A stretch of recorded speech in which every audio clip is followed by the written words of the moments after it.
Erik Darling here with Darling Data, and boy, I just keep getting more and more excited about this here monitoring tool journey that we're on together. In case you have missed all of the other stuff around this, I released a free open source SQL Server monitoring tool that makes it very easy for you to get up started monitoring performance on your SQL servers. The Lite version, which is what we're going to talk about today, is like my second child. The full dashboard that I originally started working on had some limitations to it, and also presented some things about it that would probably cause some friction in people using it. So the main limitation is not being able to support Azure SQL database because it creates a database and logs data to it using agent jobs. If that's too much for you, that's fine. This is what the Lite version is for. So that was like sort of the friction point and the missing little bit of supportability in there. But the Lite version, if you head to code.erikdarling.com, I'll show you that URL in a moment. All you have to do is download the zip for it. Extract it to single executable with an embedded DuckDB database. I am an unabashed DuckDB fanboy. I think it's about one of the coolest things to happen in databases in a long time. So it just starts running a bunch of data collection, pulling into the DuckDB database, and then showing it to you in the graphs. So you just extract it, point it to a server, hit connect, and if you trust SQL Server Management Studio or Azure SQL DevOps Operations Manager, whatever, that's getting retired this month to connect to SQL Server, then you can trust my tools to connect to SQL Server, because they all use Windows Credential Manager. They do not store passwords and usernames and files or anywhere stupid. It's all stored in Windows. So there's nothing dumb happening, right? This is a very, very big deal to me. This was not some like half-butted effort anyway. But then, so I try not to mess anything up from a security point of view. The Lite dashboard requires very minimal permissions. It just really needs like view server performance state, or if that's not available, view server state. A max of 7 servers will collect at one time. So if you have more than 7 servers that you're monitoring with it, 7 will go get their stuff, and then the next 7 will go get their stuff, and they all have a timeout on them. Now, I just redid the data collection for this, so that if you have servers that are timing out, they will not hinder collectors that are able to run. Before, I had done something kind of stupid, and they would keep trying the servers, even though like some of the is this server online queries were failing. So that's fixed now, so it got less stupid. But the cool thing about the Lite edition, which is also sort of one of the drawbacks of it, is there's nothing installed on the server. There's no database, no agent jobs. But that means if the app is not open and running, it's not actively collecting data, right? So if you close the app and you go away for 2 weeks and you come back and you're like, what's wrong with SQL Server? There's not going to be anything in there for you. You do have to have it running somewhere to collect the stuff. But we're going to talk through what it looks like, kind of how it works, the different things that it shows. And these are the 20 collectors that it runs. So it's a lot of stuff, and I run these as much as possible so that I make sure that you have the most up-to-date data. This is all very lightweight stuff. I'll show you that in a moment, and I'll show you a couple areas where I'm working on improvements too. So again, if you want to check this out, it's at code.erikdarling.com, and let's go have a look at the dashboard now. So this thing is currently running and collecting data. I started off around about an hour or so ago, and I spun up my HammerDB workload to make sure that we had some stuff to look at and it wasn't all boring. So this is the weight stats, and the weight stats will show you the top 20 weights. Really, it's the top 10 weights, along with like the usual suspect weights, SOS scheduler yield, the CX weights, page latch weights, stuff like that. Along with the poison weights too. You see that over in this part here, like I have thread pool, and I have like some other stuff that you would like normally see when things are like bad on a server, but like I want to make sure that we represent like what's actually happening on the server, and also call out some of the scarier stuff if that's happening too. Sometimes it's good to see when that's not happening. Over in the queries tab, we have some performance trends, right?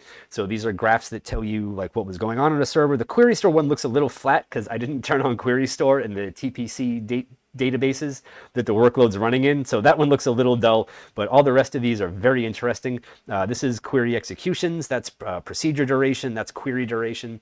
And over here you can see queries that are actively running. Over here, and one thing that's like you can sort this data like any way you want, right?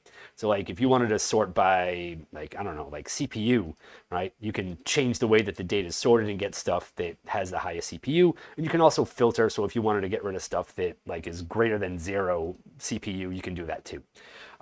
You have queries by duration here. That's the default view, but you can switch all these to order by whatever other thing you want. You can filter all these. These are store procedures. And this is all the stuff from Query Store. Now, what's neat about all of the query grids is something that you can do if you want to troubleshoot a slow query. You can right click on it and you can hit copy repro script, and then you can go over to SSMS and paste it in. Now, this isn't the greatest example because there are some local variables in here that like we don't have the data types and stuff of, but we do have the execution parameter that got used in here for the where clause, right? So like the DW whatever ID, we would just have to figure out like, okay, what's the data type of this column, and then we could just run this query, right?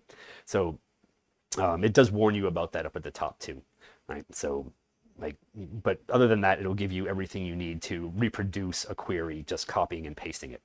Now, coming back to the dashboard. Oh wait, is that the right one? Yeah, it's the right one. Okay, good. I'm not losing my mind. We also have some individual graphs for things like CPU, memory usage. There are lines here. There's also some information up at the top about like planned cache, buffer pool, other things like that. Like how much physical memory the SQL Server has, how much it's currently using. It's like some nice stuff to sort of just see visually and not just have to like, oh, what is this thing? One thing I actually forgot to mention is you can hover over any graph line you see and get how like the data point from down in the legend that it represents, and like some other stuff about it, right? So we got information about tempdb. This is like current like space usage, like what's using a lot of space in there. So you can see if it's user objects, internal objects, or version store. And then you can down here we have tempdb file latency, so you can see exactly which files are spiking up when, right? And every once in a while you get lucky and there's a spike and like what was using stuff and what was going on in there. Over in the blocking tab, there's nothing going on for blocking right now, but we do have deadlocks. In fact, a deadlock alert just popped up and made my green screen angry. But we have some trends over here, which will tell us like about deadlocks that are happening and blocking happening. And then you get like the fully parsed out deadlock graph over here. So like, again, just put all much information in front of you at one point as you can. Over here we have Perfmon counters. So there's, by default, I show batch requests, optimizations, compilations, and recompilations.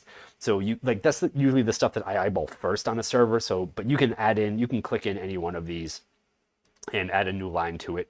Like we just added in lock wait time, and because there's a bunch of deadlocking and stuff on here, we get a whole new spiky thing going on in the graph. We also look at running agent jobs. This one is actually seeing the full performance monitor database agent job running and doing stuff. So we got that going on. In the configuration tab, you can see if anyone has changed trace flags. You get database scope configurations, database configuration stuff from sys.databases. This needs some more columns in it. I'm going to make a note about that. And then the general server configuration as well. And then over here we see collection health, where we can see a summary of things that are running, how long they take on average, a full log of everything. So if you wanted to if you saw something you saw that something had some number of errors in this column, you could come over here and see when those errors happened. You could just filter down to the error message. And then over here are duration trends. So, because I care about performance, like I am working on some of these, sometimes they take a little bit longer, especially like the XML parsing ones. You have a lot of deadlocks or a lot of blocking or anything else that deals with XML and SQL Server. Sometimes it takes a little bit longer, especially when the server's under a lot of load from a HammerDB test. So I clearly have some work to do, which means I'm going to end this video here and go figure out which one of these jobs I need to go have a talk to. Anyway, thank you for watching. I hope you enjoyed yourselves. I hope you learned something. Again, this is all available for free at code.erikdarling.com. You should go try it out, start monitoring the performance of your SQL servers, and have a good time. All right, cool. Thank you for watching.